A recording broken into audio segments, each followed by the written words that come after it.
šādi tāda tā kā nolēmtība, ka, ko mēs varam īsti izdarīt, ja Krievi izdomās uzbrukt, ja viņi uzbruks, tagad 40. gadā, neviens viņam ko izdarīt nevarēs.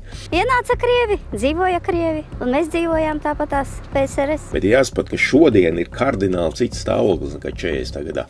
Toreiz faktiski Latvija bija nolēmta, jo mums nebija pilnīgi neviena sabiedrotā.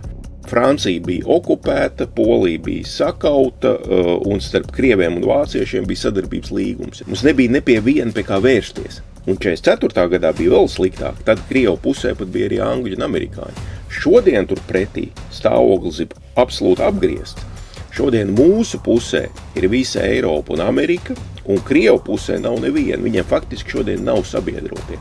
Tā kā kopumā absolūtos skaitļos Krievu armija, protams, ir lielāka nekā Latvijas, bet tas nenozīmē, ka viņiem ļaus ienākt tā un kaut ko okupēt. Jo šodien spēku samērs ir kardināli cits nekā 40. gados. Viennozīmīgi Krieviem pa sliktu.